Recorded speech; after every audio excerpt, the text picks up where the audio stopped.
2024 ఫిబ్రవరి నెల 16 నుండి 29 వరకు ధనస్సు రాశి యొక్క ఫలితాలు చెప్పుకుందాం. ఇప్పుడు ముందుగా ఈ ధనస్సు రాశికి ఏ గ్రహాలు బాగున్నాయి అది ముందుగా చెప్పుకోవాలి.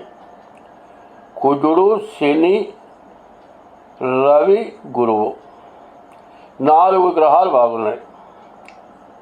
శుక్రుడు, శని, రవి, గురువు ఈ 4 గ్రహాలు బాగున్నాయి. అయితే బాగున్న గ్రహాలు కుజుడు, కేతువు, రాహువు, బుధుడు ఈ 4 గ్రహాలు బాగాలేవు. ఇట్లా బాగున్నందువల్ల వచ్చే ప్రయోజనం ఏమిటో చూద్దాం. శుక్రుడు ద్వితీయంలో ఉన్నాడు. ద్వితీయం ధన వాగ్విత్తం. ఈ శుక్రుడు ద్వితీయంలో ఉండటం వల్ల వచ్చే ప్రయోజనం ఏమిటంటే మనకు రావాల్సిన ధనం వస్తుంది. వాగ్విత్తం, మనం ఎవరితో అయినా సమరసంగా నచ్చేటట్లుగా తగిన విధంగా గొడవ లేకుండా, ఎవరితో ఎటువంటి పేచీ లేకుండా మంచిగా మన డబ్బులు మనం తెచ్చుకోవటం, అందరితో మంచిగా ప్రవర్తించటం, మనం ఎవరితో కూడా ఎటువంటి శత్రుత్వం లేకుండా మన కార్యక్రమాన్ని మనం నడుపుకునేటువంటి శక్తిని ఇస్తాడు ద్వితీయంలో ఉన్న శుక్రుడు వల్ల ప్రయోజనం. శని ఆల్రౌండర్. శని వల్ల మోటార్ ఫీల్డ్ వాళ్ళు కావచ్చు, తర్వాత ఏ బిజినెస్ అయినా కావచ్చు. శని స్వక్షేత్రంలో కుంభంలో ఉన్నటువంటి శని వల్ల నీ మనస్ఫూర్తిగా నీవు ఎప్పుడూ చేసేటువంటి వృత్తి ఏది చేసినా బాగా కలిసి వస్తుంది. అయితే ఏది చేసినా అనే దానికి అర్థం వేరే ఉంది. నువ్వు చేసేటువంటి వృత్తి ఎంత పెంచుకొని చేసినా ప్రయోజనం ఉంటుంది. గురువు వల్ల విద్య, ఉద్యోగం, విదేశీయానం ఇట్లాంటి వాటికి బాగా ఉపయోగపడుతుంది. అంతకుముందు చేసే వృత్తిలో ఎటువంటి పేచీలు ఇబ్బందులు కలిగి ఉన్నా ఆ ఇబ్బందులు తీరిపోయి దాంట్లో కాస్త ముందుకు అడుగు. ఉద్యోగస్తులు అనుకోండి ప్రమోషన్ పోవడానికి, వ్యాపారస్తులు అనుకోండి పోయిన నష్టం కాక దానికి 2 రెట్లు 3 రెట్లు సంపాదించుకోవడానికి మంచి అవకాశాన్ని ఇస్తుంది. తర్వాత రవి యొక్క ప్రభావం ఏమిటంటే ఎప్పుడూ కూడా రవి వల్ల వచ్చేటువంటి ప్రయోజనం ఏమిటంటే రవి రేఖ లేకపోతే సాముద్రికంలో చెబుతాడు రవిస్థానం చిటికిన వేల కింద భాగం రవిరేఖ అంటారు. ఆ రవిరేఖ లేకపోతే వాడి జీవితమే నిష్ప్రయోజనం, వాడు ఎన్ని చేసినా ఎందుకు పనికిరాడు అని శాస్త్రం ఉంది. కాబట్టి రవి కూడా 3 బాగున్నాడు. ఈ రవి వల్ల నీ యొక్క పని ఎప్పుడు కూడా ఎదురు లేకుండా ముందుకు వెళ్ళిపోతుంది.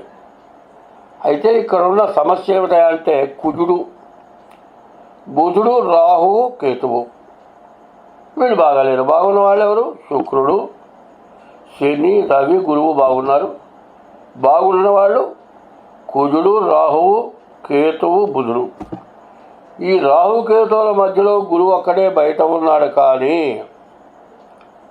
రాహుకేతువుల మధ్యలో గ్రహాలన్నీ పడ్డాయి. అయితే ఈ రాశికి, ఈ ధనస్సు రాశికి పంచమంలో గురువు బాగా ఉపయోగపడేటువంటి వాడు. అటువంటి గురువుని కానీ రవిరేఖ చెప్పే కదా, రవి బాగుండటం, శని బాగుండటం, తర్వాత రవి బాగుండటం, శని బాగుండటం, గురువు బాగుండటం, శుక్రుడు బాగుండటం, ఇంతమందిని కూడా అధిగమించేటువంటి వాళ్ళు రాహుకేతువులు. ఈ రాహుకేతువులు ఎట్లా ఉంటారంటే వాడు పట్టుకుంటే మాత్రం వదిలిపెట్టరు. నీళ్లలో దిగినప్పుడు జలగ ఉంటుంది, ఏమాత్రం నిప్పుముట్టదు. మనకు బెద్దం పెట్టుకొని లోపలికి వెళ్ళిపోతుంది, రక్తం తాగుతుంది, రక్తం కారిపోతూ ఉంటుంది. ఏంద్రా అట అంత రక్తం కారిపోతుంది అంటే ఏమర్థం కాదు వీడికి. బెద్దం పెట్టుకుని లోపలికి వెళ్ళిపోతుంది. జలగలాగా ఆ రాహుకేతువులు పట్టారంటే వదలరు. అటువంటి రాహుకేతువుల మధ్యలో గ్రహాలు పడ్డాయి. కాబట్టి ఎటువంటి సమస్య నుండి అయినా బయటపడాలంటే చాలా కష్టం. కాబట్టి ఈ రాశి వాళ్ళు ఏం చేయాలి? కుజుడికి, రాహువుకి, కేతువుకి, బుధుడికి తప్పనిసరిగా జపాలు చేయించుకోవడం చాలా అవసరం. తర్వాత ఈ రాశి వాళ్ళకి రవి బాగున్నాడని చెప్పా కదా, కనపడేటువంటి వాడు సూర్య భగవానుడు. ఈ సూర్య భగవానుడు అన్ని మతాలకి సూర్యుడు దేవుడే తప్పదు. ఎందుకంటే సూర్యుడిని చూడకుండా ఎవరు ఏ పండగ చేయట్లే. నా మతం వేరు, నా దేవుడు వేరు అంటారు, కానీ చివరికి వచ్చేప్పటికి సూర్యుడే దేవుడు, అందరికీ దేవుడే అంటే సూర్య భగవానుడు.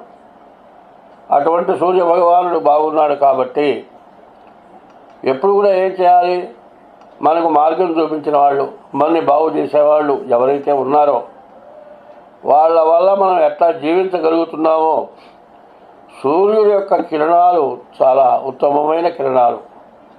అటువంటి సూర్యుడి యొక్క దయ మీ జాతకంలో ఇప్పుడు ఉన్నది కాబట్టి ఉదయం తెల్లవారుజామున లేచి సూర్యోదయం కాగానే సూర్యుడికి నమస్కారం, మధ్యాహ్నం 12 గంటలకు సూర్య నమస్కారం, సాయంత్రం 5 గంటలకు సూర్య నమస్కారం, 3 వేళలా సూర్య నమస్కారం చేయటం చాలా విశేషం.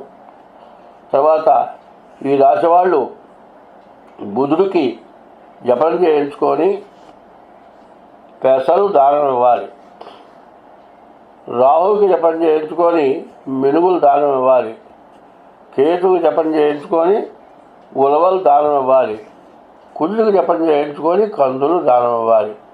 ఇవన్నీ కూడా ఎందుకు వస్తాయంటే కుజుడు ద్వితీయంలో ఉన్నాడు. ఈ కుజుడు వల్ల సమస్యలు బాగా ఎక్కువగా ఉండడానికి అవకాశం కనపడుతుంది. కుజ రాహుకేతువులు బాగా ఇబ్బంది పెట్టేవాళ్ళు. మరి బుధుడు శుభగ్రహం కాబట్టి మంచివాడు అందరినీ ఏడిపించడు, అందరినీ బాధ పెట్టడు. కాబట్టి మంచివాడు కాబట్టి బుధుడు మంచివాడు ఏమి చేయలేడు, ఎందుకంటే వాడికి ఆ బుద్ధి పుట్టదు. మంచివాడు వీడేం చేస్తాడులే అనుకుంటారు. కానీ మంచివాడి కంటే చెడువాడిని బాగా జాగ్రత్తగా కనిపెట్టుకోవాలి. ముందు కుజ రాహుకేతువులుగా జపం, హోమం, కుజుడికి కందులు దానం, రాహుకి మినుగులు దానం, కేతువుకి ఉలవల దానం చేయండి.